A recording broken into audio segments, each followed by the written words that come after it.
All right, everybody, welcome to Wrestling with Reality. Hope everybody's having a great start to your week. I know it's the middle now, actually, so hopefully you guys are having a great week. I am John, Bubba 1, and joining me is Bubba 2. Richie, what's going on, buddy? Not much, man.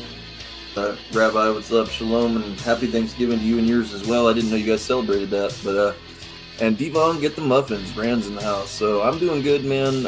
It's been a long week. I got inventory this weekend, so this is my second year as a manager doing an inventory on my store. It's a little bit of stressful times in my world, but we'll get through it. Yeah, that's good. So we're going to have some fun tonight to make up for it. We got a great show planned for you guys tonight. We're going to be talking about Monday Night Raw this week, John Cena's final dance. We're going to talk a little bit about Mr. Cena. I love this graphic from Madison Square Garden that they have of him from this past week. And great show, lots of fun. And then we're going to close the show off, and we're going to do Joey's Choice, which Joey picked Great American Bash 1989.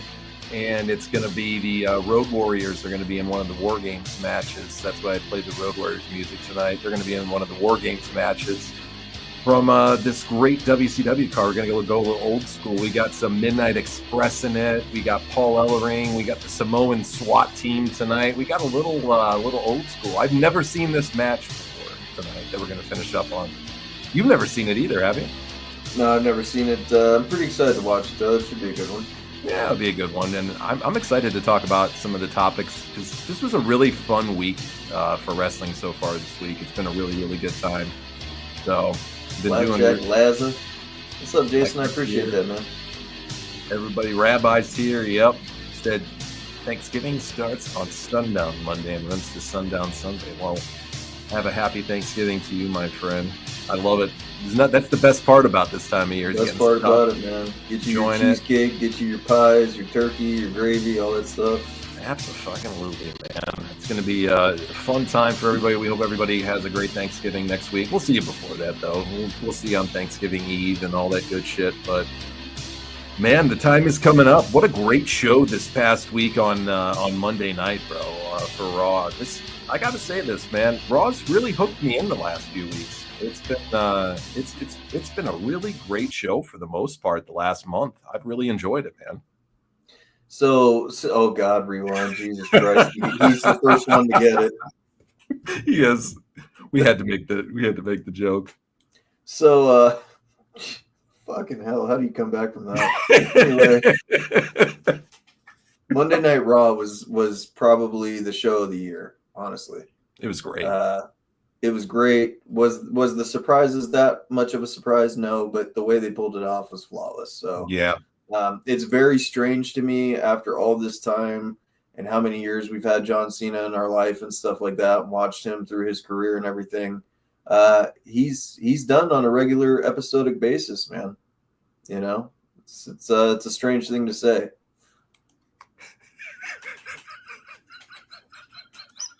This guy's the best, man. It makes you Monica. They're going at it. Straight up. They're going at it already. No, you call him Donica.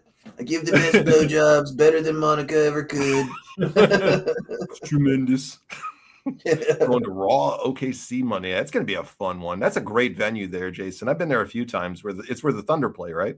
So I've been there a few times through the years. It's a great venue, man. It's always a packed stadium out there for that. So I bet you're going to have a blast, man. You know, the catch side of that joke is Ghislaine apparently had a horse named Bubba as well. So let's just hope it's the lesser of two evils.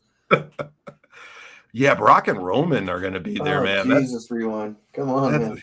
That's going to be a fun one right there for those two to kind of have that showdown again.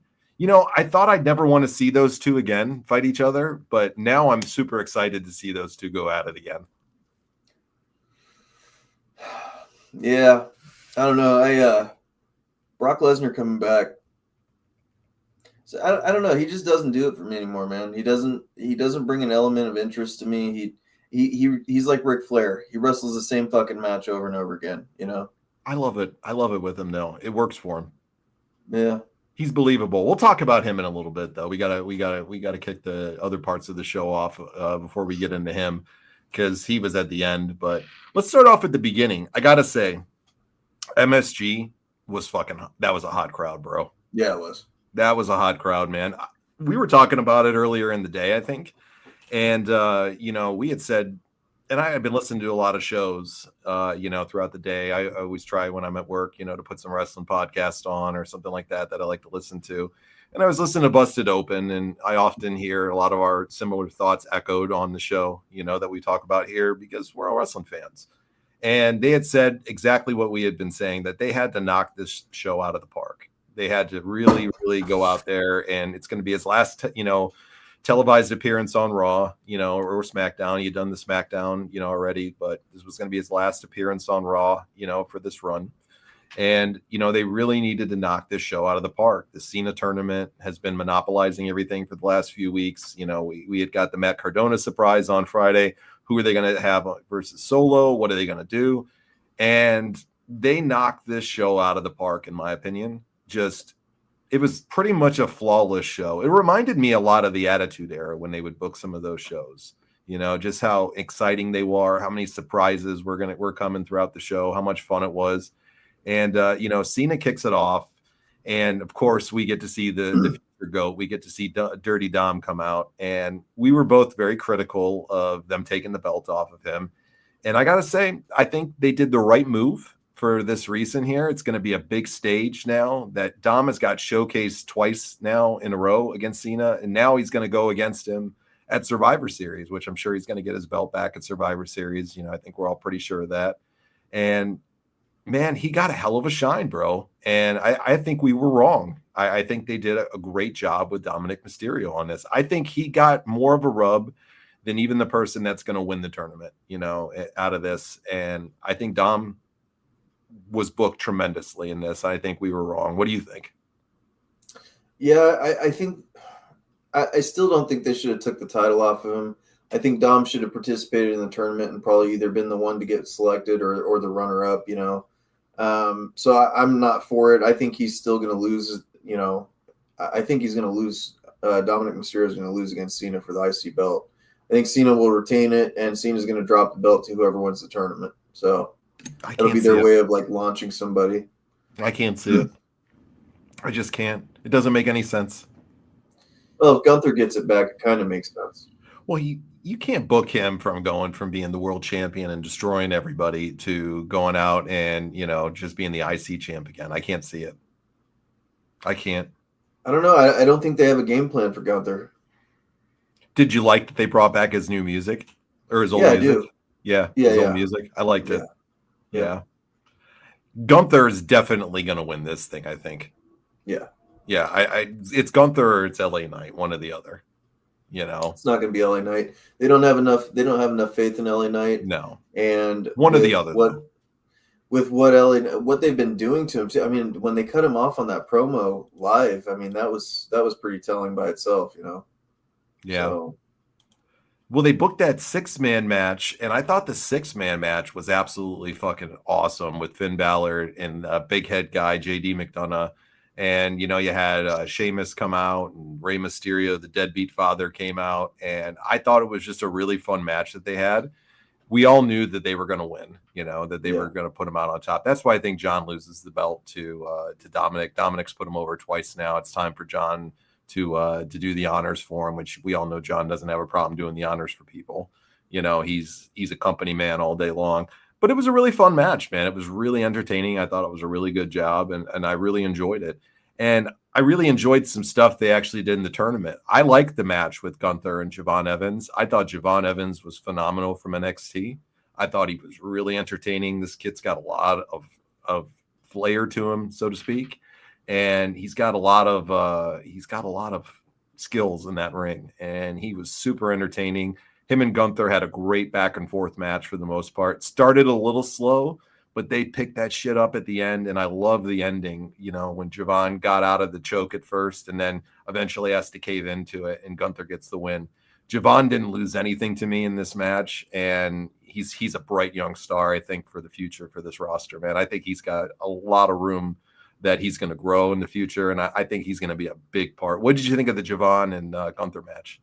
I liked it. It was kind of predictable for me because you knew Gunther was going over, but I mean, obviously, why the fuck wouldn't they put him over? But I think it was kind of a missed opportunity, man. I think they should have had another surprise. Not that he's not a surprise. I'm just saying they could have went bigger with it, you know. So maybe Joe Hendry or somebody like that would have fit a little bit better, made more sense. This kind of was out of left field for me, so I didn't really care for it too much. Gotcha. I've never seen the guy before. I've heard about him, so I've never seen him. It's my first time watching him. I enjoyed his work, man. You know, and I think I think him and Gunther told a good story in the ring with one another. And I like seeing Gunther go back to the old style with his old music, his old entrance, all that shit. And I want to see Gunther just destroying people again. You know, let's see the ring. As long as they don't call him fucking Walter again, I'm cool. No, he ain't gonna be Walter again. I want to see the ring general back, man. I know not everybody's a fan of Gunther, but I love Gunther, and I know you do too. So, Rewind's firing shots at Rabbi there. Why aren't you in the tournament, Rabbi? Who's afraid to come on the air? Boy, these two have. He's afraid to come on anything, though. Maybe. In Madison Square Garden, and then they hit John Cena's music as the end, and how they mentioned Capital Wrestling. Okay, I didn't hear the part about Capital Wrestling. Evans would have been money in a cruiserweight division. Yeah, he's a little bit bigger of a version of Elix Skipper to me. Yeah, that's a good pickup. Yeah, and he moves like Elix does too. Like, holy shit! Before we go any further, you got an announcement to make of who we found. Yeah, so after the show last week, we did some research. Okay, we rewind, dude. Jesus Christ! What do you say? You know me, Richie. I'll come on anything. Birthday cake on the ass. That's all we got to say about that one. So, birthday cake on the ass. But we were looking last. Where the fuck am I, dude? Yeah, we're in another world tonight. We've been in another world for a while, I think, on this show, in the things that we've seen. But so we're looking last week, and we were having this conversation on Friday night about hardworking and twerking Bobby Walker, and everybody's like combing it. I'm getting messages from the guys; they're all looking for him, and Jeremy's getting some good information from him, and then some of the information that Jeremy gave, I just type it in, and I found hard work Bobby Walker, bro. We need to get him on the fucking show, dude. See, the problem with this lies is he doesn't have any Facebook or contact information. So you know what he's doing now, folks? He's a conductor on the railroad. I could totally picture that. I can too. And he just looks like an older version of himself. Now, mind you, the picture was from, I don't know, like 6 or 8 years ago or something like that. So who knows what hardworking and twerking might be doing now. But we got like the information and all that stuff. Dude, we couldn't find shit about the dude for the longest time. Dude, but the guys, man, when they were looking, man, Jeremy fucking found his certain contact info. I'm not gonna call it because I'm not just calling somebody out of the fucking blue. Yeah, let's call it, bro. You fucking call it. You gotta call his work. We got a three-way. We got a three-way. I'll do it. Bro, I don't think I got the stones to call this guy's work and be like, hey, can you give us Bobby Walker's information? Like, we want to get him on the show. I'll fucking do it, dude. Jeremy, send it over to Richie. Richie's gonna do it then. We're gonna put Richie to work on this one, and he's gonna try to locate him. We gotta do a three-way though. You can stay silent. I just want you to hear it. Oh, Bubba. Bubba. Bubba too. What are you doing? But we fucking found Bobby Walker last week, man. Dude, see, look, Jeremy's got you, man. He's got all the information. You put the fucking guys on this, man, and they can find stuff, you know? The information that they found is what led me to finding his picture and finding all of his information. Well, they didn't. Hey, you guys got the WCW legend that is Bobby Walker working there? I don't even think you know what kind of treasure you have, sir. Bro, it was the best part was the picture was a post from him from the railroad, and it said, do you know, I'm not going to say the place that he works, but do you know that such and such a company, which is their railroad, he lives in Virginia. We'll just say that he's living in Virginia, apparently, at least at this time he was. That we have one of our conductors is former WCW star, hard work Bobby Walker. And I'm like, God darn, hopefully they have a picture. You click on the post, pictures there, comments under that saying, I remember this guy, man. I remember Bobby Walker. I almost became a railroad conductor when I got out of trade school, but I had to wait 2 years to get in. So I got a job in garbage. Think about a different life. Me and Bobby Walker could be working together. Yeah. Imagine those two as a combo. Too. Can you imagine them as a combo, bro? Yeah, he'd be lubing him up and massaging him. You know what I mean? Yes. I see it. But we fucking found him, bro. Yep. Let's see. Jeremy's gonna send you that info so that way you can try to call and see if this leads to an interview, Jeremy, there's gonna be something for you. Promised. There will be, even though I found the post and the info on it, you found the information. We're gonna give it, if we can get an interview lined up, you're gonna get the win on this one that we promised you, Jeremy. If we can get an interview. So hopefully we can leave a voicemail just so we can be like, hey, we want to interview Bobby Walker. A couple big fans here of hard working and twerking. Yeah, we finally tracked your ass down after all this time. Dude, what's the first question you'd ask him? Why the fuck would you do those moves over and over? I want to know what Hard Body Harrison was really like behind the scenes, because they were in that lawsuit together, so they must have been somewhat close. What was Hard Body Harrison like? Give us some of the old WCW. Tell us about Ice Train and Teddy Long. Yeah, right. Oh God, it'd be a good time. But yes, you have said it true, man. We found ourselves a little bit of light, a little Bobby Walker. So that's pretty funny, dude. Bubba 1 and Bubba 2, Jeremy, good old fashioned rub down for finding hard work Bobby Walker. He's going to reward everybody. He's got those magic hands, right? He's like Miyagi, dude. Gets us fuckers warm, and he's ready for massages, bro. That's right. Well, getting back to Raw, we then had Solo Sikoa's match. I got to say it about Solo, too. The fucking guy that's with him, that big gargantuan looking dude, has the worst face paint. Yeah, it's not Tamatanga. It's the Hikaleo guy, but he's got a new name. Oh. Some other name they gave him. He's got the worst fucking face paint in the world. This whole group is the biggest bunch of fucking scrubs in the world. But Solo Sikoa, to me, has actually become somewhat interesting.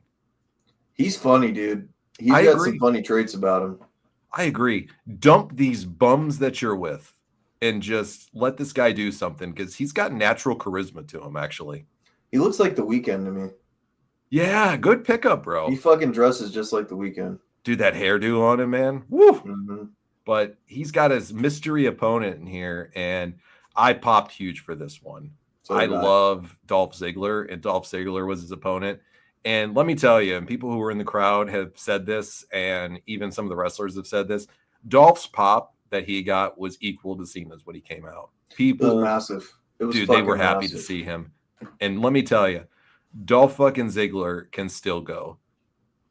He is as good as anybody out there. I think he was in there for like 4 or 5 years, Rabbi. Yeah. So I think he was like something like 4 or 5 years he was there. According to John Cena, he looks like a bargain barrel Taz. I could see Rabbi's going to clap back at that one, I think. Yep. But Dolph Ziggler gets a monster pop. And Dolph Ziggler, got to say it, bro, to me, he's the best seller in wrestling since Shawn Michaels. One of the biggest fumbles WWE ever made was letting him go. Yep. Why have they never pushed this guy further? Well, they read his accolades off, and they asked him if he thought he was a Hall of Fame talent. And he goes, I don't really think about that stuff. I'm going, you're a 2-time WWE champion. You're a multi-time U.S. champion, Intercontinental champion, tag team champ. You've done it all. Grand Slam, I think, right, with everything? There's people that have done not even half of that shit that are still working there. Coco Beware's in the fucking Hall of Fame. If you don't think fucking Dolph is, I don't know what to say. Right. Now, the Spirit Squad stuff, no. Yeah. But it got him started. Yes. It got him started. They were doing an interview with him on Busted Open this week, and they were laughing about his early start and everything, because he got started with Chavo Guerrero as his caddy, with Kerwin. There you go, Rabbi's firing back. Solo has more talent than Taz. Damn. Whew. Firing those shots. You better watch out, Rabbi. Rewind's going to take your fucking yarmulke and turn it sideways. Be careful. Coco Beware is Joey's favorite wrestler. Coco, man. But Dolph, dude, this guy, he can fucking go in the ring. And he still looks good. He looks great. He really does. I'll tell you, though, the one thing I don't like is his fucking outfit that he's got. It's just the fucking cheesiest thing in the world to me. But he's always kind of been that way. It's always been kind of his character. But he sells better than anybody in professional wrestling still. Like, you think Yeah, you think when this guy gets hit with a move that he's dead. You know, they Solo whipped him into the turnbuckle, and they show how he takes this bump, and it looks like he knocks himself out in it. And then Dolph gets up and is perfectly fucking fine. You know, Dude, if 'cause he's Rabbi's that a good. man, he would fucking do this. Let's have a debate. You got no balls, Rabbi, if you don't come on. Let's have a debate, Rabbi. If John and Richie will let us on the show, we can debate who's better. I'm all for it. We'll sit back and moderate the thing. We'll fucking make Rewind Charlie Kirk. Who's Rabbi gonna prove be? me wrong. Who's Rabbi gonna be then? Ben Shapiro. Okay. All right. I think Rabbi's got some skills to go at it. He's very quick-witted. Nah. It'll be a 10-second show. yeah. Because Rewind's a chicken or Rabbi's a chicken shit won't come on the show. I would love to see it. It would be fun to see. But man, Ziggler, this guy, phenomenal match, bro. He looked great. I love the music when he hit and he came out. He was just so energized. He was so excited to be there. And that crowd, he had said on an interview I heard with them, he's like, I was worried they forgot about me. And I'm like, no, they pretty clearly showed you that they did not forget who the fuck he was, because you know, people were happy to see. Great surprise, you know, really great surprise to see Dolph Ziggler out. What'd you think? I thought it was a good move. I thought it was a great pick. It was an easy transition to do from TNA because their partnership and stuff like that. So it made sense. John Cena and him had a history before too. So, you know, I think it was a good pick. I just, again, I was hoping for more of a bigger surprise. I was thinking Jericho, Edge, somebody really off the wall. I mean, obviously people are predicting those ones, but that's what I was hoping for, you know.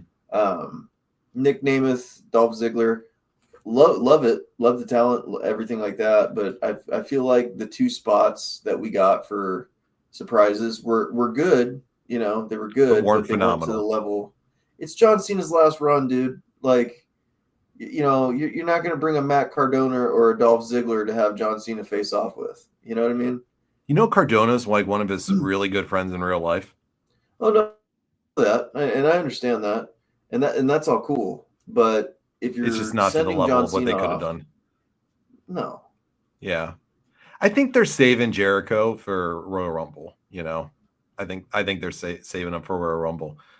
Rabbi, we'll talk about her in a minute because she's going to come up later on. So I'll hold my thoughts about her for a little bit. So restart the show. The champ is here. What's going on, Rick? Good to see you, my friend.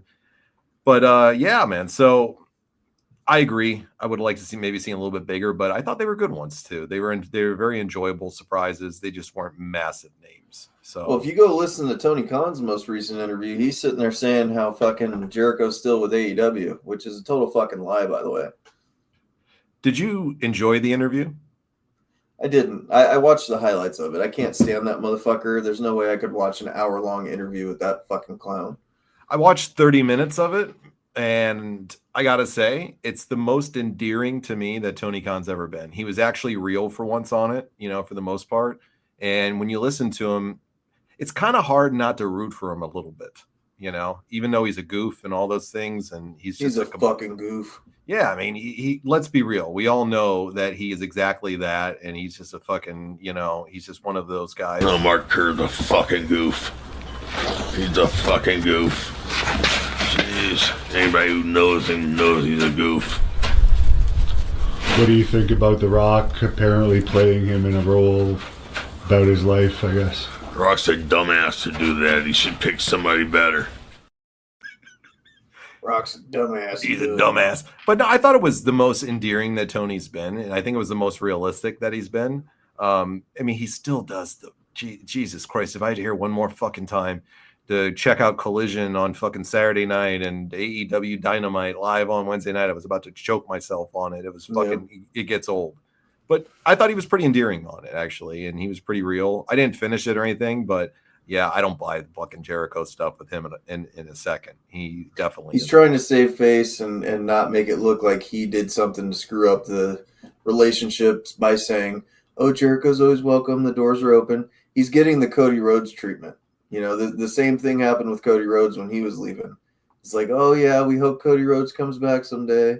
We're leaving the door open for him. Cody, he's twisting the handle on the way out. You know, like, no, he's gone. Jericho's not coming back. No, he's not. He's been kind of clowning on him too a little bit from Yeah. what I've seen in a few clips, but it's you know, it's interesting to see the shift that they've had, and he mentions it in the interview a little bit about the picture that WWE posted with Punk, Jade Cargill, Ricky Saints, and Cody Rhodes all together, and you could see that it definitely affects Tony a little bit that they're not with him anymore. But he went on; he was very classy about it and said very nice things, and was happy to see him. And he said it brought him back to the beginning, you know, when he kind of started, you know, the promotion and all the early days and all the fun times that they had. So it was good to see him reminisce and be very respectful about it. I got to give Tony credit on things. You know, he takes a lot of shit from people and he deserves most of it, but he's not a bad guy in any way. You can see he's a decent guy for the most part. And, you know, I'd love to see him create an entertaining product that we could all watch. Do I think it's going to happen? Absolutely not. Fuck but no. We've given up on that for a while, but hey, like, I hope he does well. I do. Yeah. I hope he does well. Well, I'm sure he's doing well now, man. He's a fucking billionaire, you know? Yeah, and then some. Can't wait to see Dark Side of the Rings episode about CM Punk choking out the Young Bucks in 8 to 10 years when it drops. It's such a great series. I love Dark Side too. Yeah, that's one of my favorites. We used to do a series on it and watch it every week. Yep, absolutely. The Buff Bagwell episode was probably the most interesting with his mom shaving his asshole, but that's that's for another conversation. Little TMI, man. One of my favorite sleeper episodes is them because I'm a big WCW mark, and I've heard stories from Scott Norton and Eric Bischoff on it. Was the WCW in Korea episode, and when you hear Scott Flash Norton, who's one of the fucking most legit tough guys in wrestling history, that you know will rip your fucking head off anytime he wanted to, basically, and still can do it, I'm sure. And he tells you that he was scared shitless for his life and his existence when he was in North Korea. That's when you know it was a fucking crazy situation. You know? Yeah, for sure. Like it's such a great watch for that episode. If you guys have never seen that one, go check that out with the WCW when they go to North Korea. It's a really fascinating episode. But going back to Raw, so they also had Becky Lynch taking on Maxine Dupree, who I have thought has just been dreadful anytime I've seen her. And I have to say, she's actually improved in the ring and has gotten a little bit better. And we get into a surprise with AJ Lee coming back. And I knew that somehow or another Maxine was going to get the victory, and it cost her. And it's good to see Maxine, you know, a young worker getting herself an opportunity. So Buff was a male escort. You know, you got to get your butthole nice and clean for that kind of work. You know what I'm talking about, Richie. Jesus Christ. So I don't know much about this Maxine girl, and every time I've seen her before, she sucked. And I was impressed of her improvements that I've seen on the show over the last few weeks. Do I think she's good or anything or great yet? No, but I think she's working real hard at it. But I found an interesting thing out in interviews. So you know who has trained her in the ring to get her better and who she's been working with? Take a wild fucking guess. No idea. Fucking Natty Neidhart has been her trainer. Ooh, Natty Neidhart. Yep. Natty fucking Neidhart has been her trainer. And I guess apparently she's been working down at her and Tyson's school, the dungeon. Did that eat you in your soul a little bit? Abso-fucking-lutely, because I had already said it to somebody that she has actually grown on me a little bit as a character, this Maxine. Not Neidhart's grown on you? No. Maxine. Oh, everybody heard it. No, they did not. It was Maxine is the one that's grown on me. Natty has not. And then I hear that she's trained her. Natty's so I'm like, chin and lips are growing. Okay, so for a second, I'm like, well, good for her. She's improved, Richie, you know, because of working with Natty. But then I find out and I start putting a couple things together and I realize what the payoff is going to be. The payoff is going to be that we're going to get a Natty versus Maxine feud here in the very near future. Natty's jealousy coming out, you know, or some shit over her winning the belt. And we're going to get this nothing happening fucking pile of crap on television. So I'm listening to... It's going to be your match of the year, dude. Fuck that. So I'm listening to Busted Open, and they pander to this chick because she works there, and they all think she's fucking wonderful, and blah, blah, blah. And then Bully Ray says a very interesting thing about it. He's like, this is the opportunity that Natty needs, and I'm paraphrasing him here a little bit, folks, but he's saying, this is the opportunity they need now for Natty, because they can play off how she trained her and Maxine gets the rub and gets the belt and Natty doesn't get anything. Now we can really see the real Natty Neidhart, the badass heel, the bully, they're making her into a bully character now.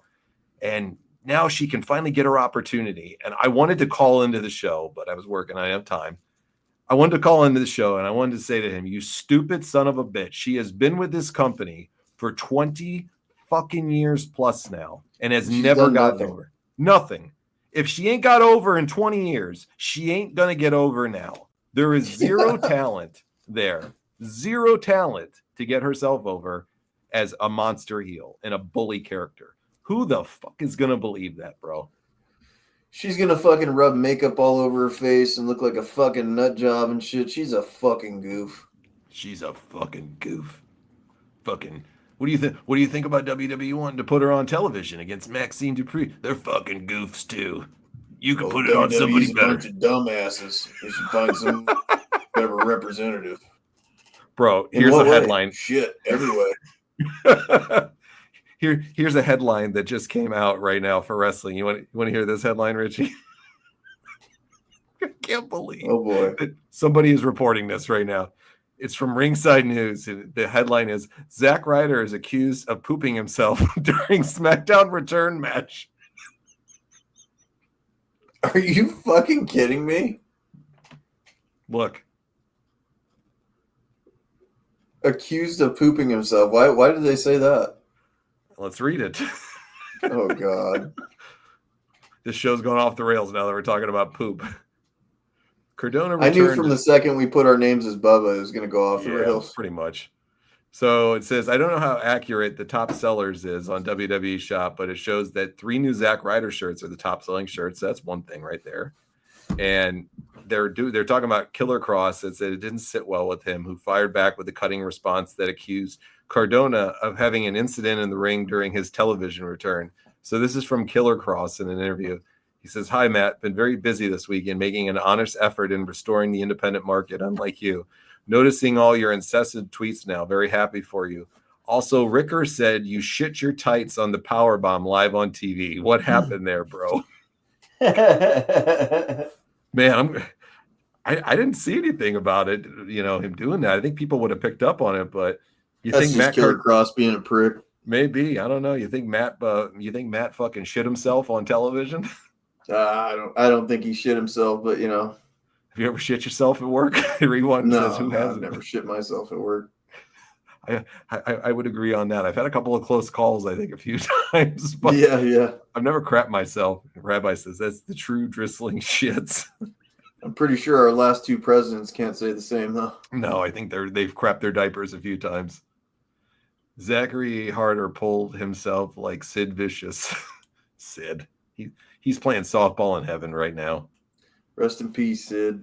Man, I love Sid. He's the fucking rule of the world for a reason, bro. Rewind shit his pants at work recently. Jesus.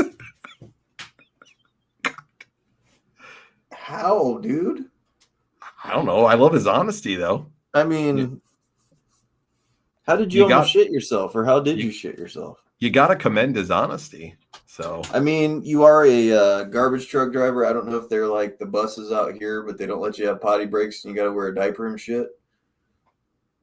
Hey, when you got to go, you got to go, I guess. Dude. He's doing it now.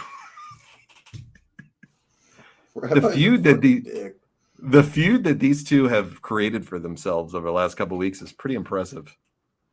I enjoy it. Yeah, I'm rooting for Rewind. I'm always rooting for Rewind. He's a good guy. No, you thought you had a fart. It was a little wet. You know what I'm talking about, Richie. I don't know what you're talking about. I don't want to know what you're talking about. Jeremy says some of that Seattle chili. Jesus Christ. Well, moving on throughout the show here on Raw. Let's get to some more Raw talk here. So I think we'll just skip to the end because there's just a little bit of filler in there. There wasn't anything really important in Raw, but the ending I thought was just awesome. And they're setting up this whole WarGames match, which we all have admitted we are not interested in whatsoever. And we have not been interested in it, and they haven't sold us on it. Now, after Monday, I'm sold on it. What do you say, boys? I'm trying to eat here. You're talking shitting yourself at work. Some of the birthday cake Rabbi said will do it. Don't give John fucking watermelon, I'll tell you that. No, Richie knows about me and watermelon. Fucking hell. I love it, but it doesn't mix well for me. No. I had some this summer, bro, and I just wanted to see if it still hit me the way that it used to. And bro, that shit hit me within like a minute afterwards. Fucking It felt colon like, cleanse for you. bro, I was on that fucking toilet for the rest of the fucking afternoon for sure. I believe it. I love watermelon too. My wife puts fucking sugar on watermelon and eats the fuck out of it. With sugar? Yeah, you ever tried it? Never. Yeah, sprinkle it on it and eat it. It's really good. Interesting. I like the taste of it just naturally, man. It's just so good. Sure. But I will regret it for at least a day and a half. At least. Don't you drink those Bai drinks or something? I do. The Ba yeah. I do. I drink the Kula watermelon one too all the time. So I do it to myself, bro. It's a Malox for you. I love fucking watermelon. I think it's delicious in every way. Like, it blows my mind that I just am so highly, it's so toxic to my stomach for some reason. You know, it bums me out hardcore because I love watermelon. It's probably one of my favorite fruits to eat. So, but enough talk about watermelon and shitting ourselves here. Did anyone see the NYPD cam review at the Spear at the end of the show? I didn't remember seeing it, so I'll have to check that out, Rand. I don't remember seeing that. It must have been a cool view, though. So, yeah, it definitely blows more than my mind, that's for sure, Rabbi. But the end of this Raw, they bring the Vision out, and then, they're setting up, they had set it up earlier in the night. Paul showed them who was going to be his guy he was going to bring out later. They sold it. Like, oh, we're in trouble now. I knew it was Brock Lesnar right from the start. I think we've talked about it here in the show the last month or so. We both thought that they would somehow find a way to get Brock into this match anyways. So it's not like we didn't think this was going to happen. But I don't think people expected so soon that the fifth man for the babyface team would come out. So Brock comes out and literally just destroys the entire team. He just destroys CM Punk. He destroys Cody Rhodes. When everybody thinks the show's going off the air and they even start running the credits, that's when you hear the fucking OTC, the Tribal Chiefs fucking music hit. And that place just went fucking wild for it, bro. Yeah, and we got that standoff again between Brock and Roman. And Roman gets the upper hand, knocks him out. Then Bronson Reed comes in and tries to take over. Roman cleans him out eventually too. And they go off the air. But I thought it was a crazy hot ending. Reminded me of the old WCW, days on Nitro, WWF Raw, where they'd have crazy surprises through the show, all these fun things to set it up. And, I'm excited to see these two go at it again a little bit. I think it's a good setup that they had, and probably should be a pretty decent WarGames match now. What did you think about it? I thought it was good. It was definitely a surprise to see Brock Lesnar on Raw because he usually doesn't show up to the episodic shows every week.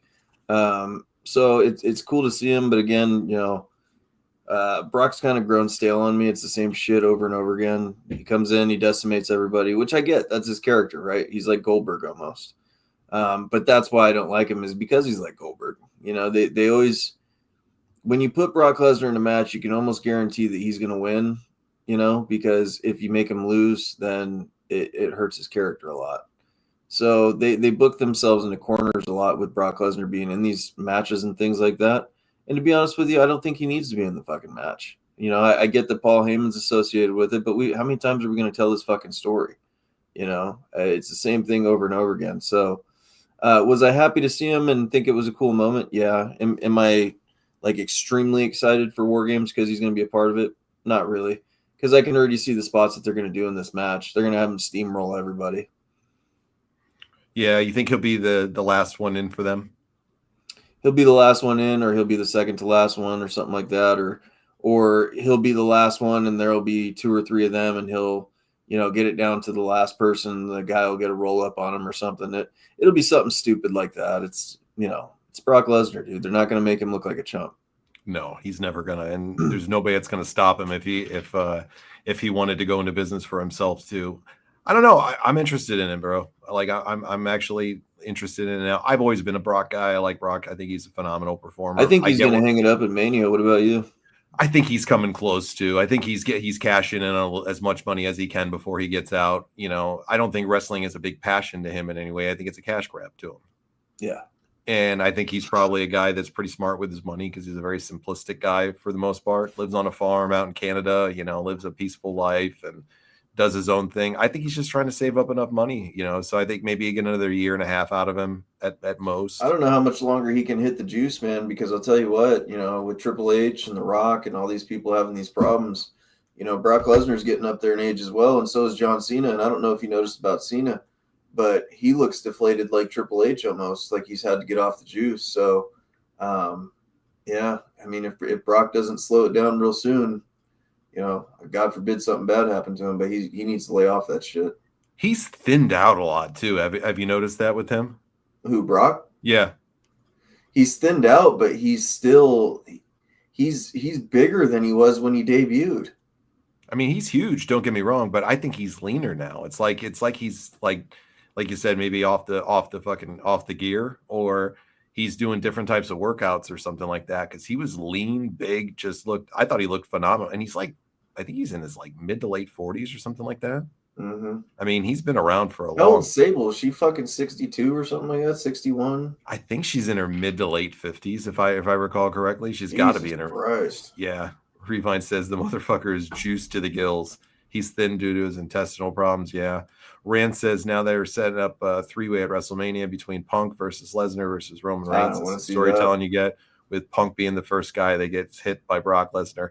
I think you're going to get him and Punk at some point, but I think the match for Brock at WrestleMania, which I think he'll do the honors and lose this one out. But if I was to guess, I think they're finally going to go with him and Gunther at WrestleMania, or with Braun Breaker, one or the other. That's where I think they're going. If they don't do Braun Breaker before Brock hangs it up, they're fucking leaving a pile of cash on a table. Rewind says she's 58. All right. Wow. She's almost old enough for your Rewind. Yeah, well, she hits about 65 or over when she's at Social Security eligible, for full-term Social Security, then Rewind's definitely going to be jumping up and down for that. Got a few more years to go for him. A few more years to go. I'd say probably 63, 64. He'll be happy with her. I think the money matchups to go is for him at Mania is to put over a Braun Breaker or Gunther. I would love to see him and Braun Breaker at Mania to get Braun that real rub. But I think the bigger matchup right now, if they build it correctly, which I think they could start building it in the Royal Rumble, is with Gunther. And yeah, for sure. I'd kind of rather see him and Gunther first, at least. Mm-hmm. What about you? Who would you rather see, Braun or Gunther? Because of how much speculation and talking about it and all this stuff, I think Gunther would make more sense. But it's a guilty pleasure. I want to see Braun Breaker and him go at it because they're two big bastards. I mean, they're made for each other as far as I'm concerned. So that'll be an interesting match. Yeah, let's see where they go. I think they got a lot of options for them at least, and a lot of things they can do. It's going to be interesting to see where and I know we're going to talk about it a lot more over the coming months, but it's going to be interesting to see where they head off at WrestleMania and what they're kind of looking at. It's going to be the main events. Right now, it's kind of hard for me to picture what the main event might be. Is Seth Rollins going to be in it in some way? Is Roman ever going to get his belt back too? What are they going to do with Cody Rhodes? Is Randy Orton actually going to get featured somewhere in here? Because this guy's just getting completely shut out again. There's no Randy Orton at all. Like we were talking a little bit about so that his lady is messaging people on it and saying how bad, Yeah, it's criminal what they're doing to Randy Orton. They aren't featuring him at all, and I don't understand why. Yeah, I mean, what's going on where they're not putting this guy on the show? That's ridiculous to me. Do you want to see Jimmy and Jay in there, or would you rather have seen a Randy Orton come in? Orton in this for match. Sure. Yeah, bring Randy Orton. I don't ever want to see Jimmy out there. Yeah, I mean, I could see Jay being on it because of how they featured him, but instead of seeing Jay's ass out there, I'd love to see fucking you bring Randy Orton into this match. Like, there's story that can be told in this as well, that they can do. There's tons of story, especially with the feud that Brock had with Randy at some, years ago too. They got to quit tapping into the bloodline shit. Yeah, it's getting old. Yeah. Brock versus Braun in a retirement match next year. See, I could get behind that. Yeah. Yeah, I mean, put up some big stakes for it. Rabbi says Orton's training jelly rolls. He coming back again or something? God, I hope not. Yeah, I mean, once was enough for me. Once was enough. Yeah. He did bitch slap your boy Gunther before Mania last year. Yeah, and Gunther choked him unconscious for it too, if I remember. Gunther in real life versus him in a shoot fight would destroy fucking Jimmy, dude.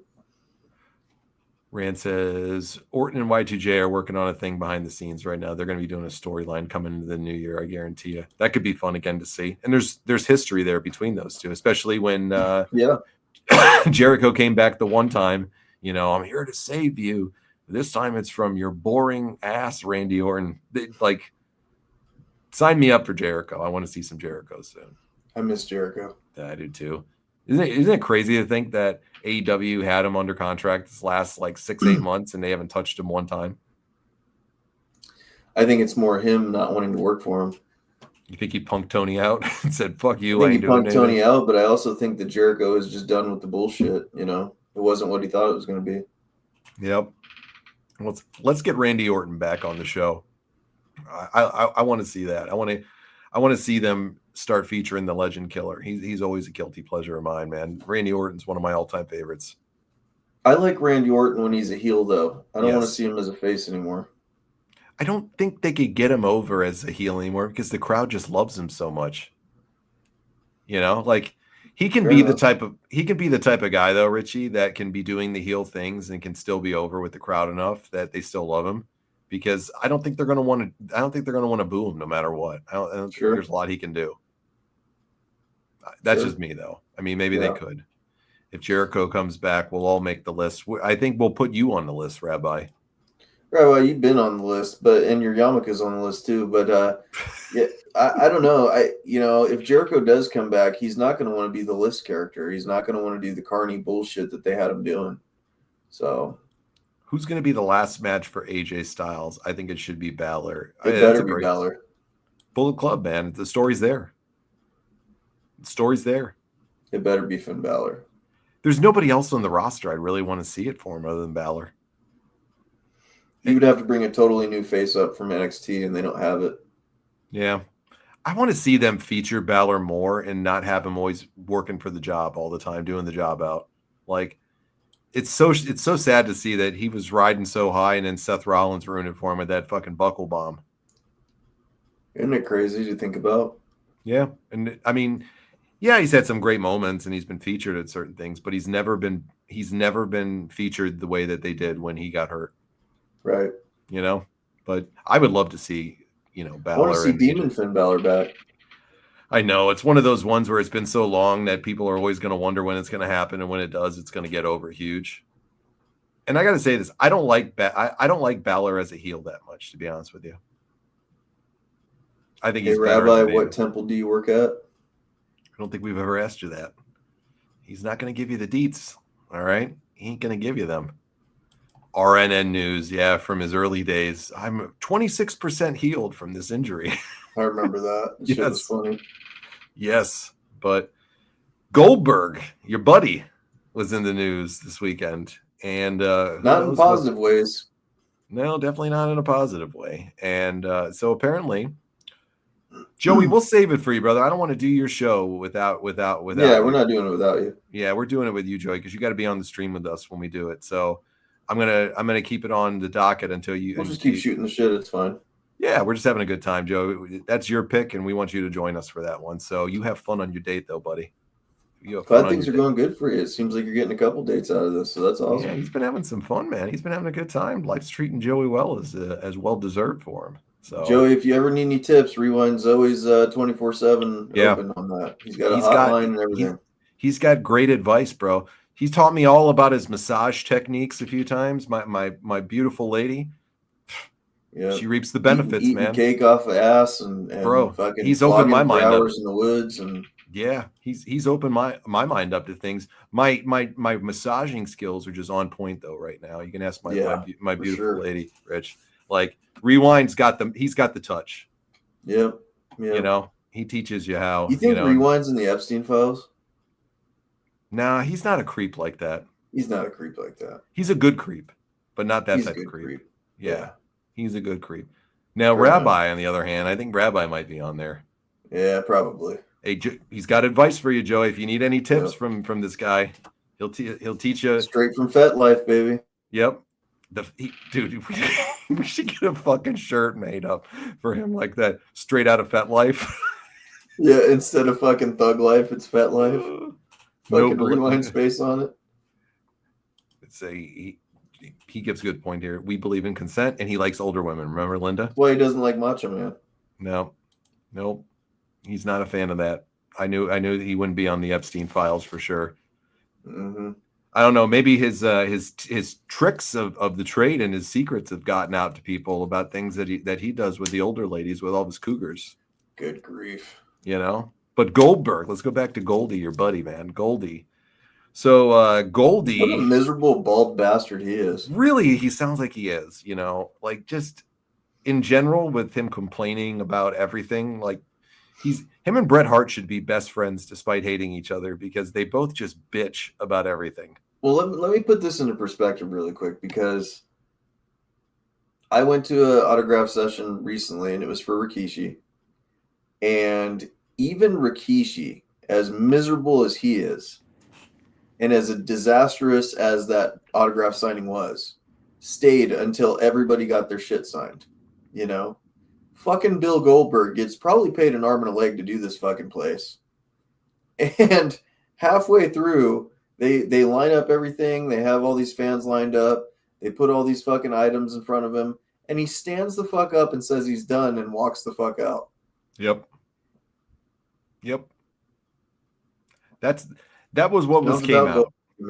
Have you ever bought from those guys at I think the K&S Wrestling Fest? Yeah. I bought from them at least a dozen times. Yeah, and they're great. Great. They get great virtuals. They get great autos there, man. They got fair prices. The Ken, I think his name's Ken Polvidente or something like that.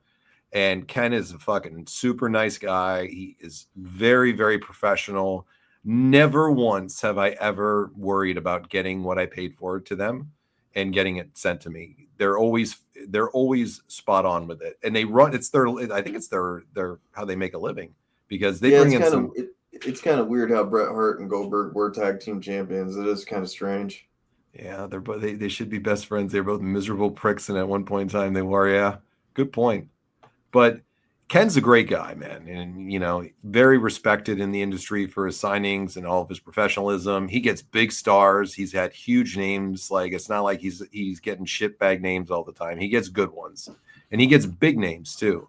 So apparently Goldberg was doing a signing that day at this Comic-Con, and he had an agreement to sign for a bunch of different vendors. So K&S Wrestling is one of or K&W or K&S, I can't remember what it's called right there, but whatever the name is.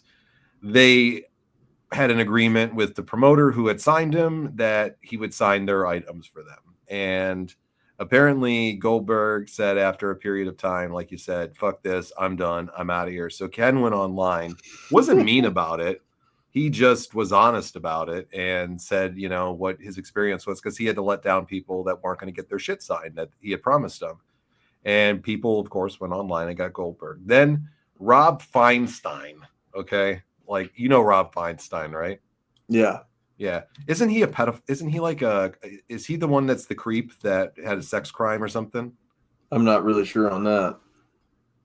I think he's the one. Yeah. He was, he originally owned Ring of Honor too. So. Oh yeah, it's that fucking guy. Yeah. He's a fucking creep, apparently. You know, there's a lot of people. He's like black goof. Yeah. He's a fucking goof. But he went on to go and defend Goldberg and say Goldberg signed for 7 hours that day. And Goldberg was a class act and a professional to deal with. And Goldberg didn't shortchange anybody. He just couldn't do anymore. It was, you know, he had gone above and beyond fulfilling. Yeah, let me sit here and feel sorry for Goldberg. Yeah. How much do you think he fucking made? Some autographs, you know. Yeah, when Rewind's calling somebody a creep, that's when you know they're a fucking creep. The dude is garbage human, and he has a garbage reputation because of the things that he's done. So I don't buy any goof. He's a fucking goof. I don't buy any stock in what he's saying on this at all. I think Goldberg did exactly what people originally said, not the latter. I think he said enough is enough, and I'm fucking out of here. I got paid. I'm gone. He did. What do you think? No, that's absolutely what the fuck he did. He's a Yeah. miserable prick, and you know, when I met him, he was a miserable prick then too. It was one of the biggest letdowns ever, you know. You really thought he'd be a nice guy when you met him? I thought that he would at least try a little bit. He didn't even try, dude. He was just like, yeah, all right, picture, okay. Yeah. You know, like he had no personality. How much you think he made to sign that for that day for whatever agreement he had? What do you think he made? Probably $4,000 or $5,000. Dude, guaranteed. He made $25,000 to $50,000 off of that. You think so? Yep. Because he had multiple vendors he was supposed to sign for. They're bringing him into the Comic-Con he was doing. Guy like that, easy, 25 to 50 grand that they're bringing him in for to do an autograph signing.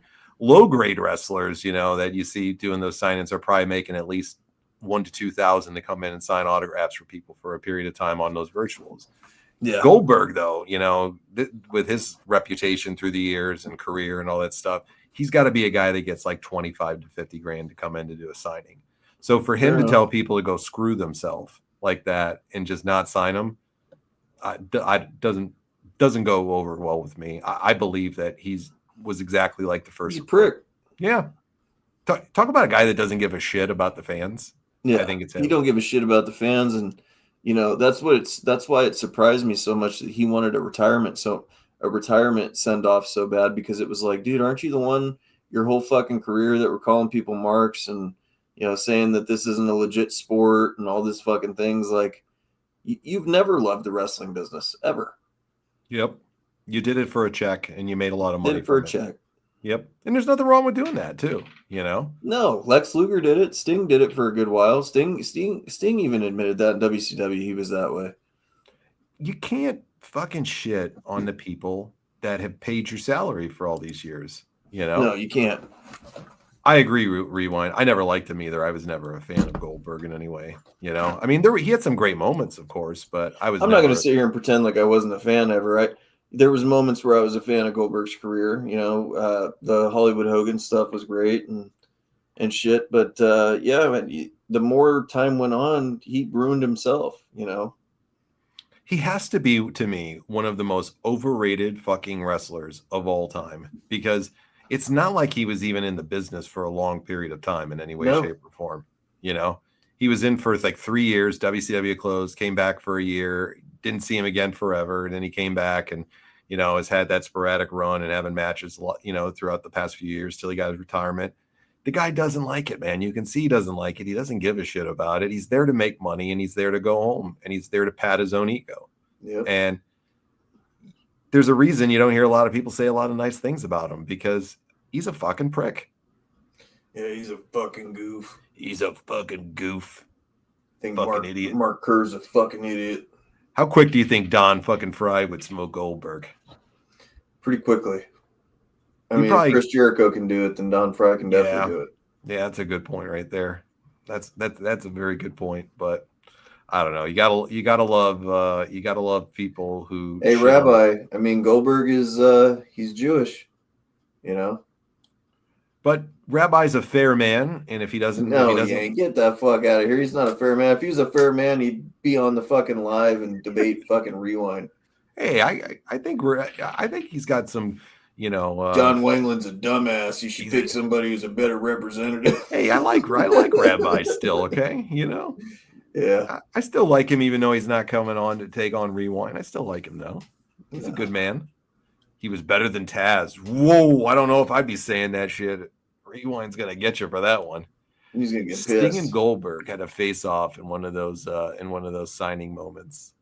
Yeah, they didn't have a brief feud with one another in WCW. It was a short one, if I remember. It was a short one, yeah. I think it was a train wreck of a match, if I remember correctly, too. Not just that, but it was they did, what was it? Because I just watched it, matter of fact. It was Goldberg, Kevin Nash, Macho Man, and Sting. And Sting was wearing the white shoes at the time, like with the ankle wraps. Mm-hmm. So that's when all that started. So I don't know if they ever had a singles match. If they did, I'm sure Goldberg squashed Sting. But I just watched the Sid Vicious versus Sting match on pay-per-view. How was it? Sting and fucking Sid Vicious went at it, dude. It was actually pretty. It was entertaining for WCW 2000. You know what I mean? Yeah, and that says a lot because that was an awful time in professional wrestling. Yeah. It was a horrendous time in professional wrestling. Rewind says, you can talk all your shit, Rabbi. At the end of the day, you're an effing because you won't come on here and face me man-to-man. Debate it. Yeah, Bubba 3. Get your ass on here. Do you think you could withstand all these call-outs if somebody was doing that to you like that? No. If somebody was calling me that, I'd check their chin on the fucking live and say, "Okay, motherfucker, let's do it." And I would straighten my yarmulke and fucking man up and do it. I'd grab myself by the dreidels and fucking hop on. I don't think I could have as much resistance as he has, as Rabbi has, to not come on and debate him with all I don't think it's a resistance. I think he tucks his tail between his yarmulke and walks away. Ooh, man. You know? Fucking fighting words tonight. He's got no guts. Fighting words tonight. Well, let's see if we can eventually get him to come on. I think he's a Mark Kerr fan, you know? He's a fucking goof. He was born a goof. He'll die a goof. He'll die a goof. This is my pocket gun. It's a Kimber. Oh, get me back to the house. All right, guys. So let's take a quick break. Since we're gonna do the WarGames another day when Joey comes on. So we'll do that another day. But let's take a break. When we come back, Rich, you want to open up the lines for everybody? Yeah, for sure, man. Okay. So if anybody wants to come on and shoot the shit with us, you're more than welcome to. So let's take about 5, maybe 10 minutes tops, and we'll come back, guys. We'll open it up, and if whatever's on your mind, whatever you want to talk about, we're here to talk about it. So we'll see you guys in about 5 to 10. Okay. We'll see you. Don't go away. We'll be back.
All right, everybody, we are back. We are back. We are back. Hold on.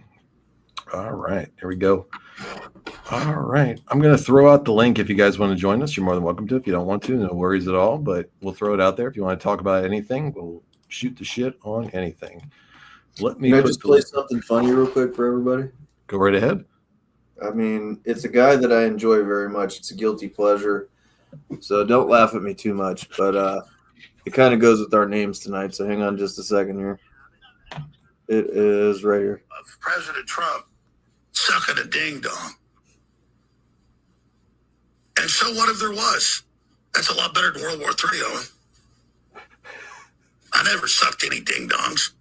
But I'll tell you, if they were going to blackmail me to start World War III about one, I'd say, hey, I sucked a golf ball through a freaking garden hose. Good old Alex Jones. Yeah, I was going to say, is that Alex Jones? Yep. He's a fucking character, ain't he?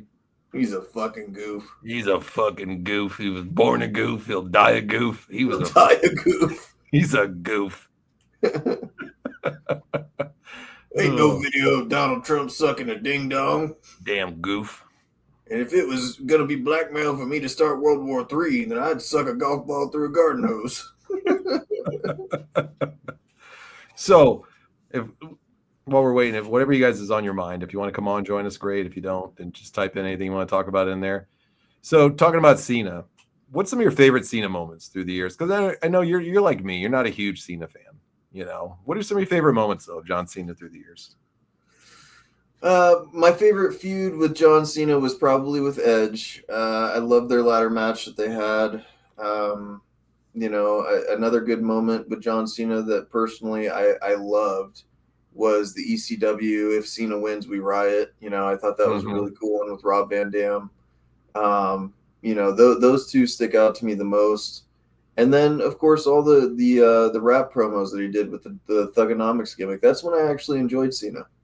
Was when he was the Thugonomics gimmick. I thought he was fun, entertaining, and he was edgy. And then when he became corporate, it went kind of stale for me. So if I could say anything, I would love to see the Thugonomics character. The time frame when he went against the Undertaker. That was my favorite. Is Thugonomics your favorite version of him? Yes. Yeah, it is. Yeah, I think it's some of his best work that he's ever done. I think his best feud and best work that he's done all around to me, and there's a lot of them, but I got to go with his stuff with The Rock. Them setting up that match and everything like that. That was just the thing that the match just didn't live up for me. What about it didn't you like? The Rock. The Rock was totally blown out. Couldn't keep up the pace, and he didn't belong in there, man, to be honest with you. When The Rock went against CM Punk, I think CM Punk made him look really good. But you can see The Rock's lost a step, and yeah, he has the right to. I mean, his age and everything like that, and he's the fucking Rock. But still, I just didn't think that he deserved to be in the main event and doing that at WrestleMania. He just didn't look like it. Rock was gassed like crazy in that. Fuck out. Yeah, he was gassed like crazy. He was completely blown up in there. He was prime juiced out of his gills type of thing. I think he was tired in about 5 minutes in that match. Didn't he get hurt really bad too or something like that as well? Yeah. I think he tore his pec or something like that. Yeah, in the first one, it was something like that. He had some injury that kind of came out of it. I didn't think they needed a second time at all. That's just me. I didn't think they needed a second opponent, or a second match between them. I thought it should have been left at the once in a lifetime thing. But he did some great work with The Rock as his top person that he went against. I think Rock was probably his best opponent and his best feud that he ever did. And that's saying a lot because he's had a lot of great ones through the years. I mean, he's feuded with just about everybody. So, I got to give John a lot of credit for his career, even though he wasn't my favorite person. The guy has lived a legendary career. Would you put him up on your Mount Rushmore of all-time greats? No. Nope. No. Not even close. Where would you throw him? Top 20, top 10, top 15, top 25, top 50? I'd say probably top 20. Okay. I'd give him top 10 for me. The all-time greats. I'd give him top 10, but a lot of people think he's the greatest of all time. I don't think so, but I can see why he's in I can see why he's in the argument for some people in their minds. I just don't think that he's as big a name as the Hogans and The amount of merchandise that Stone Cold did in just the short time that he was on top is astronomical compared to John Cena's whole career that he sold merch. Mm-hmm. You know, so to me, NWO, Stone Cold, The Rock, even Triple H, you know, I think those guys have all smashed all John Cena stuff. So I wouldn't even, like I said, probably top 20. Okay. I'd put him at a solid 18 or probably 17. Okay. Rand says, my favorite moment with Cena is when he teamed up with Sting. It was like John Cena, the prototype, teams up with the server Sting. That's all that popped in my head when I saw that. Okay. I don't remember him and Cena doing much. Do you? No, I don't. The one cool thing that I remember was WrestleMania 20 when he got his first singles championship, which was the United States title against the Big Show. I thought that was a really good match for what it was. Gotcha.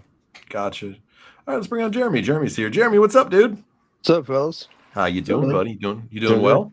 Good. Oh yeah, doing good. Good, man. What's on your mind tonight? Just hoping this whole Bobby Walker thing pans out for you guys. That would be sick, dude. And thank you for sending me that other number. I have no problem. But going back to the whole thing with Cena and everything, I think my favorite time with him was probably when he did have that feud with Edge, like y'all were saying. Mm-hmm. That match they had at Unforgiven, that ladder match was probably one of the best matches John Cena ever had. Yep. Do you think Edge's contract is what stopped him from being able to be in this tournament, guys? Or do you think that he's out of contract? You know, who knows what the real story is? Is there a reason you think Edge didn't come in? Is it contract? Is it, I don't think WWE is as excited about Edge as they are Jericho. Mm-hmm. Yeah. They've gone down that route. They tried to offer him a part-time gig. I think he burnt him a little bit when he went over there and burnt his bridges. And, I think Edge is still in good standing with WWE, but I don't think he's going to have the opportunity given to him like he did before. Yeah. Okay. Well, even when he was an active wrestler, I still think him and Triple H never have, been the best of friends, if you know what I mean. Yeah. Yeah. What did you think of Raw this week, Jeremy? I know you watch every week. What did you think about the show this week? I absolutely loved it. It was Yeah. It was the best show of the year. Yeah. Yep. I agree. I think collectively wrestling fans all over are saying that best show of the year, runner up for show of the year, whatever, Everybody of my friends that are wrestling fans that watched it said it was an awesome show. I haven't heard one person say anything negative about it the other night. Yeah. No. And it sucks because for probably till the summer of 2026, that's probably the best show we're going to get in America. The Saudis are going to get the rest of them. God, they're getting everything.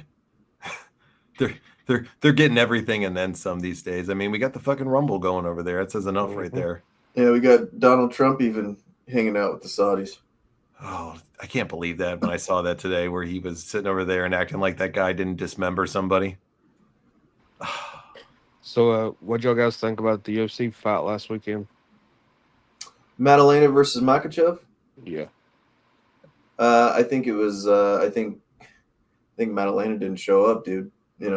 Makachev had a hard weight cut. There should have been no reason why Jack got gassed in that fight. To me, Makachev and Khabib and all these Russian fighters that are just leg humpers and shit like that. Makachev's, I'll give him his flowers. Out of all of them, he's the best striker. Right.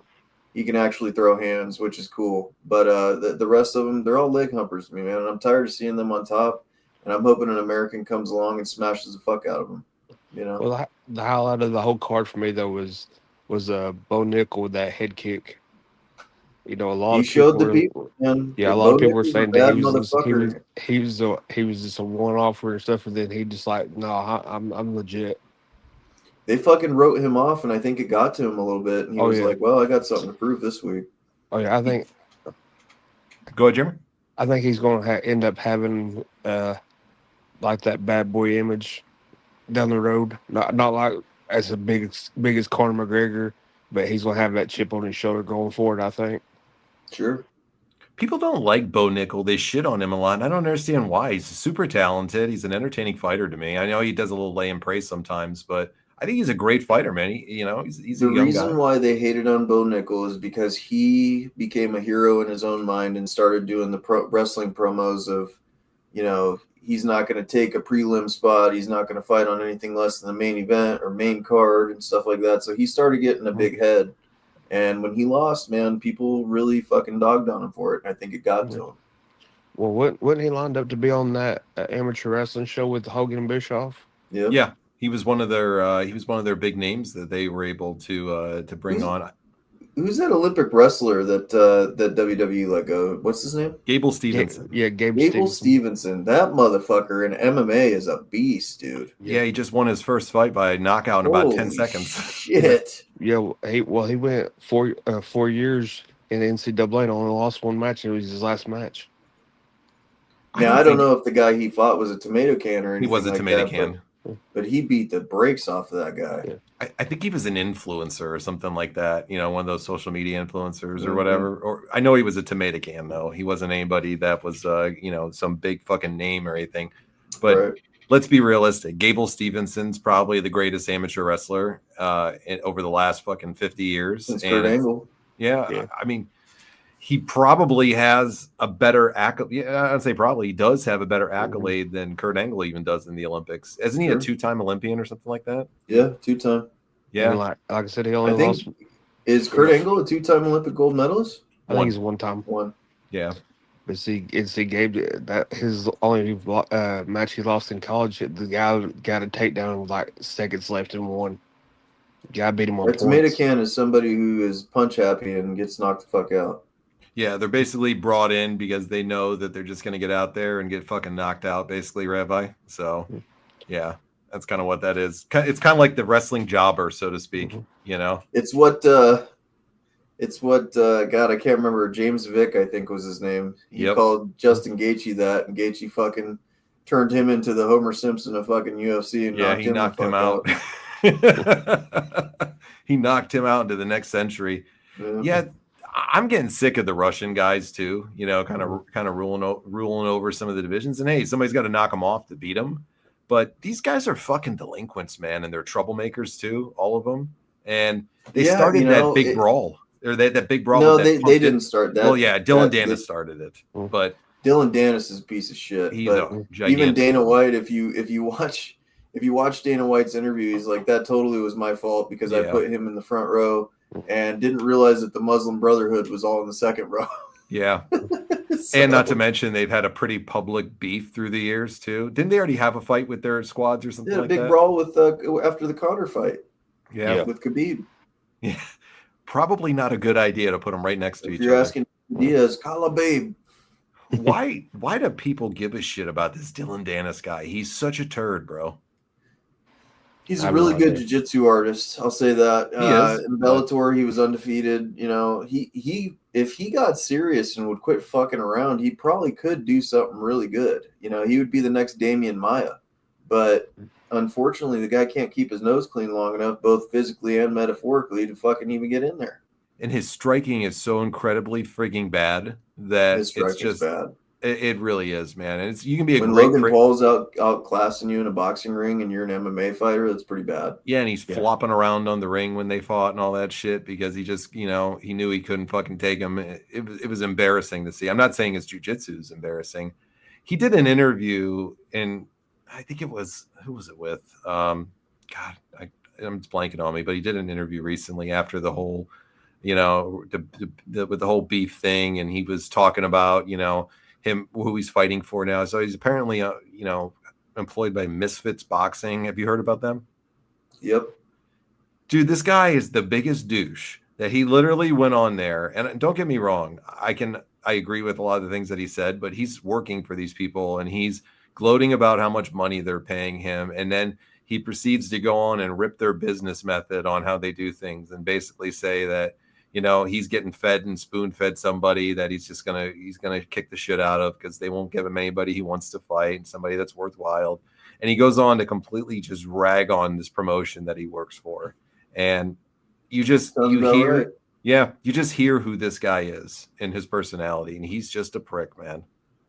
Yeah, he's Connor's jiu-jitsu coach. That says a lot, right? Yeah. Jake Paul might get his ass knocked out. Look at what AJ did to fucking Francis. Yeah, amongst many people. We were just talking about that before the show. Rewind, actually, that Jake Paul signed his own fucking death warrant. If Joshua doesn't win that fight, then the fix is in. 100%. Yeah, Dana White made a comment on that. He's like, "Yeah, this is the one everyone wants to see. Everyone that wants to see what is going to happen is going to happen." He's like, "I'll even watch it." Jake Paul's calling it Judgment Day for him. How long you give him in this if it's legit and they're not staging it? How long you give him? A round and a half at most. Yeah. Two at the most. Because I'm gonna go 2. First rounds will be a filling out process. Yeah. I'm gonna go 2 on this one at the most. I think it's gonna be a minute and a half or a round and a half at most. If Joshua loses this fight, it's gonna be a bad day for boxing. I'll tell you that. Mm-hmm. It'll probably be the death of boxing. Yeah, because I wanted to see Deontay Wilder knock Jake Paul out. To be honest with you. Mm-hmm. Oh yeah. I was hoping he was gonna be the guy if it wasn't Tyson. Circling back to Gabe Stevenson, though, I think if he wants to have a good career in the MMA world, I think he could be successful because when he was in college, he chain wrestled with Brock Lesnar because Brock went to Minnesota too. But if he could get into a good camp with someone like DC or somebody, and on his stand up and everything, I think he's got a legit career. I mean, unfortunate for him, WWE fans just called him the Black Kurt Angle. It was made fun of him. Yeah. Is that what they called him? Yep. Yeah, and they would say, or they'd say, "You're not Angle" when he would wrestle. He just doesn't have the it factor for professional wrestling. He doesn't have the promo skill. He doesn't have the personality.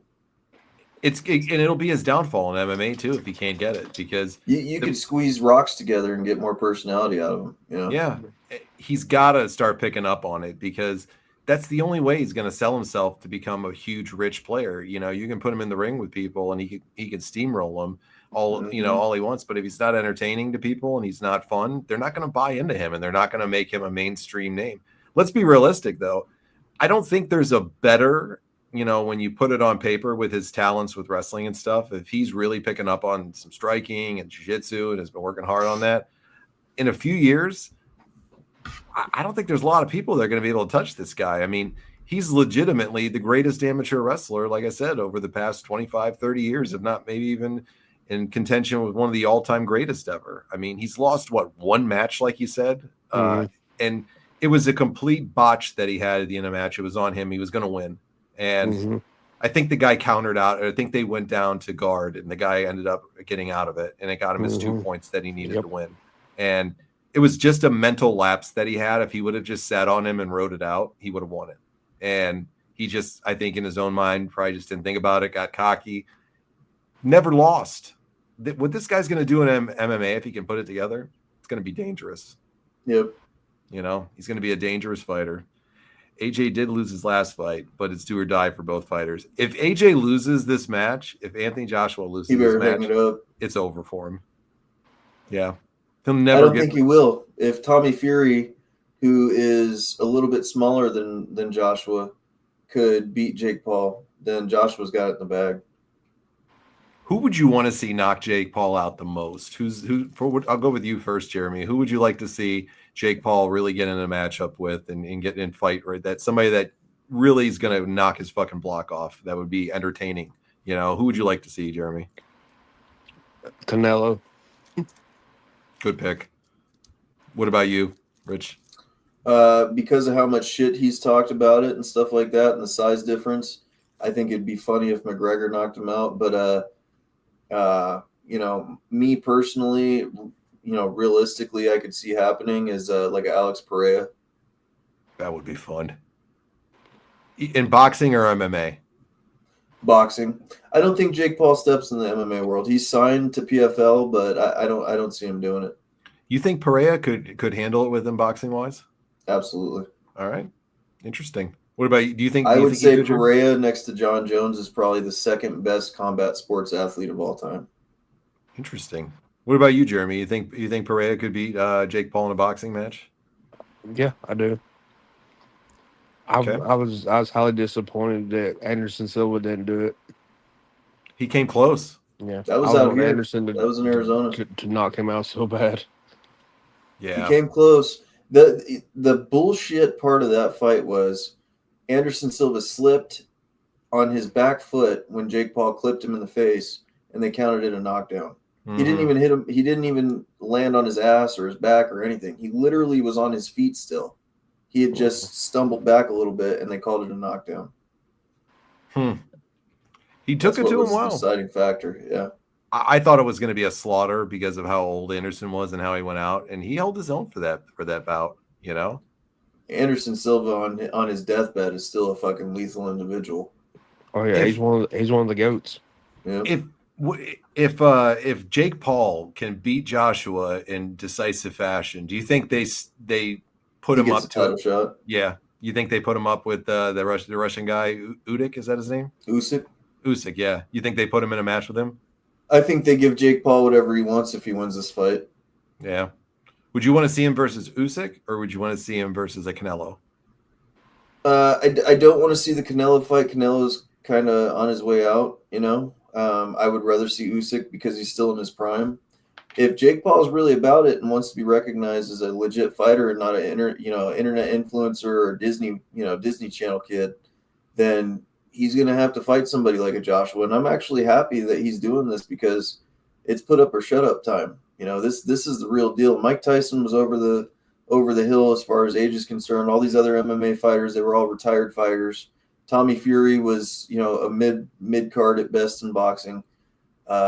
This is the real deal. This is the real deal for him. If he loses this fight, it's over, and he's risking it all. So Canelo's a lot smaller than Jake Paul. Stop matching him up with smaller fighters. That's why I thought the Tank Davis fight was so dumb. He was so much bigger. That was beyond dumb. That match with Tank Davis. It was like a 65-pound weight difference or something like that. I still think Tank could have took him. Probably could have for sure. I mean, he's got the speed, but I don't know, man. With that type of weight fucking difference, that's unfortunately huge. Jake Paul has reach. That's the only reason that Nate Diaz didn't beat him. Whenever Nate Diaz came in and fought in the phone booth with him, he outdid him. But and he knows how to use it too. He knows how to use his reach well enough. He's worked on it. If he fights somebody that actually knows how to move off of his reach and how he uses it, and how the secret to Jake Paul is so obvious when you watch him. You got to get close to him and you got to cut him off because he uses that reach. You got to get close to him. You got to pressure him. You pressure him, he doesn't like it. If you get close to him, you take his best weapon away, which is that right power hook. Yeah. And he's just sitting on it all the time waiting for it. Yep. He's just sitting on it, waiting on it. It'd be cool is if we got to see Derek Lewis fucking take Jake Paul out. I'd be all in for that, baby.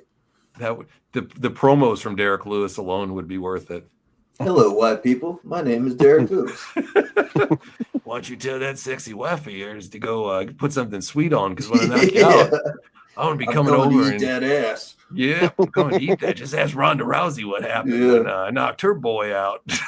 Where Ronda Rousey fine ass at? Derek Lewis. Give me a Derek Lewis promo any day of the week. I'll take it. Dude, he's been getting in the news headlines too because he said the UFC's fixed. He's like, yeah, it's scripted. He's like, I've been telling you guys this since I started. I love his brutal honesty, bro. He's one of a kind. All right, guys. You know what? Go ahead. Sorry. No, go ahead. Oh, I was going to say, Derek Lewis, the reason why I like him so much is when that hurricane happened in his town, Dana White was going to fly him out of his town, and he told Dana White, he's like, not a chance, man. He got in his lifted-ass truck and was pulling people off their houses and shit out of the water. That's when you know you're a bad fucking dude. Yeah. So, Jeremy, you asked for it earlier. You wanted some Superhuman tonight, right? Oh, yeah. All right, so while we got you on, let's do Superhuman to close the show. So we'll start with this one. I got a clip of him working a wrestling match. Oh, shit. So this is going to be from GCW when he returned, and this isn't even his first time there. So he's been there a couple of times. So this is Superhuman at GCW. This was JCW, the Juggalos versus GCW, the 2-day war at the gathering of the Juggalos from this last year. Let's give Superhuman a thumbs up. And you guys give us a thumbs up. Give us a thumbs up on this video. Make sure you subscribe, hit that bell, all that good shit, just like I'm doing right now for whoever this is. Yeah, here's your tutorial for you. Yeah, there you go. Do it for us now.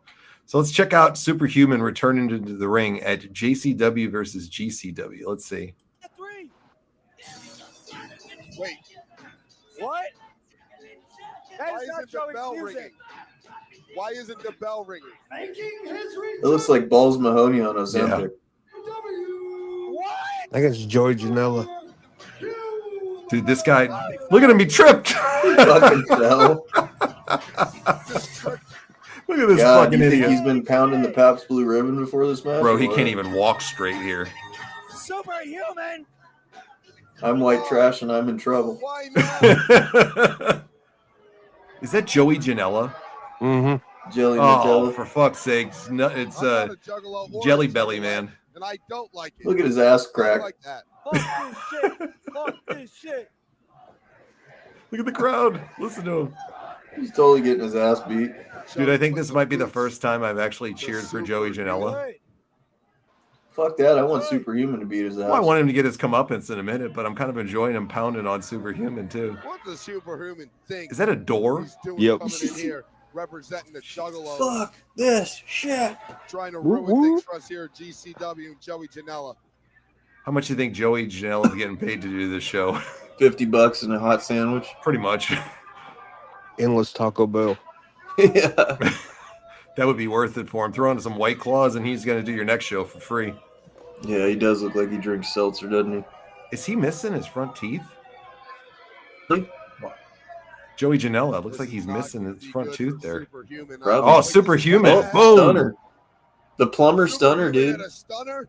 Dude, his ass crack. Look at this. Oh my god, bro. I did not Look at want this to see creature. Oh my god.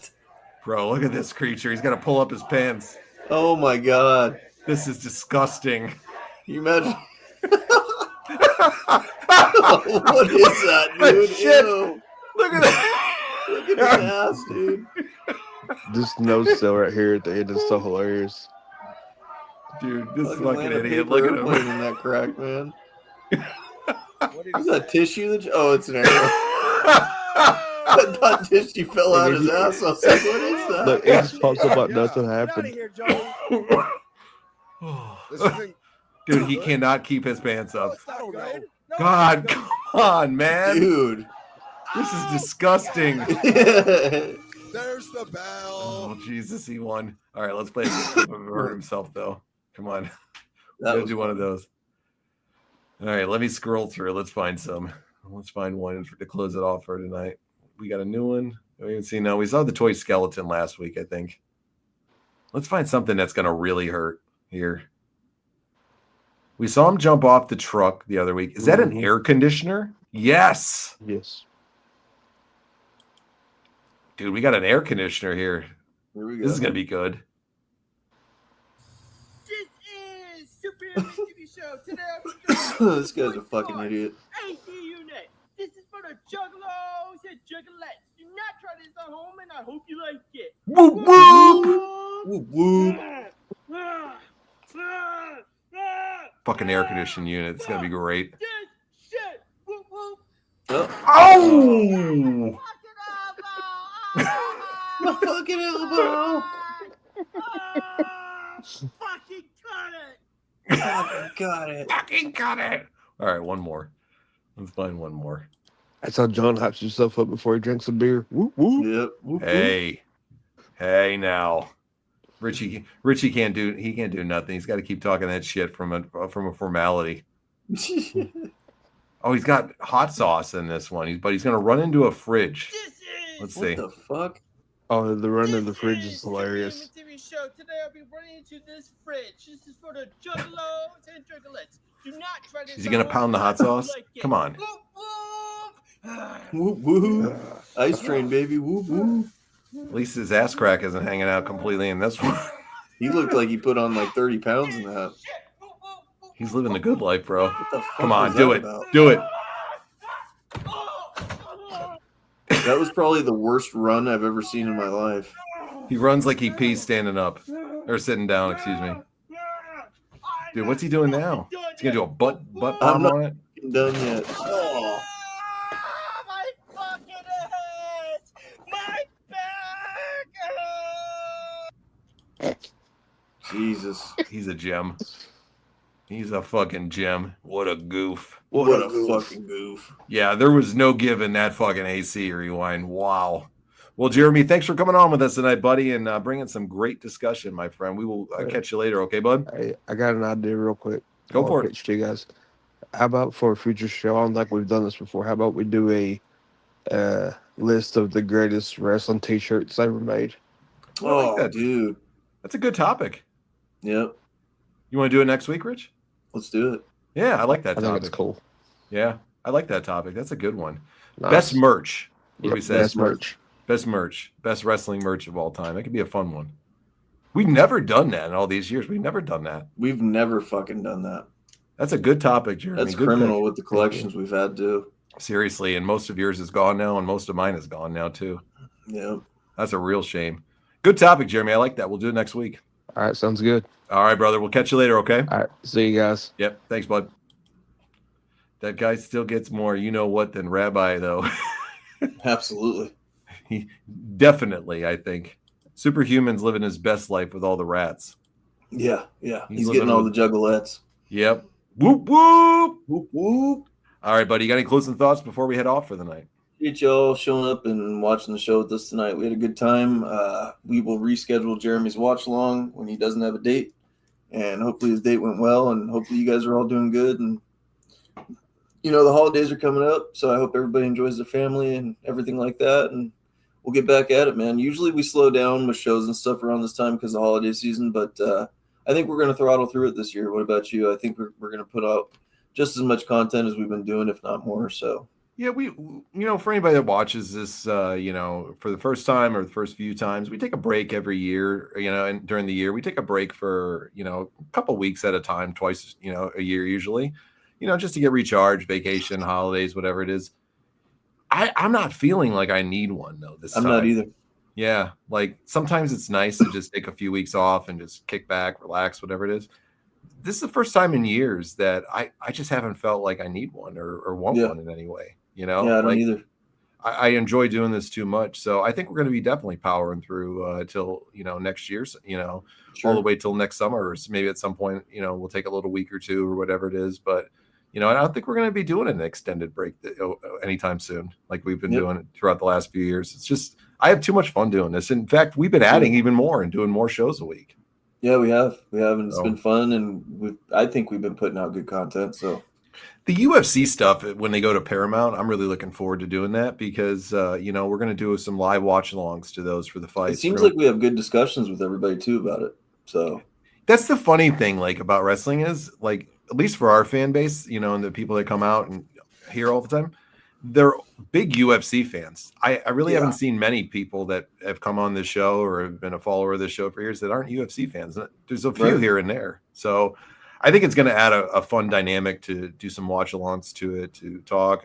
I love watching the fights as it is, and I just haven't watched them as much through the years. I still keep up, but I haven't watched them as much because I'm not shelling out that type of cheese that they were doing for pay-per-views. It was too expensive, unless you get a group 100%. Of people together. So, it was always something that was very, very, very, very costly. And I'm really glad with Paramount because I already have a membership to Paramount, so it's not like it's going to cost me anything. So I think the UFC stuff's going to be a fun addition that we bring in. Oh, absolutely. I think so, too, and I can't wait to do it. Good pick right there, Rand. Save it for next week because that'll definitely be on mine for those. I love the Monday Night Jericho shirts from back in the day. So, all right, guys, great time tonight. Thanks so much. We really appreciate it.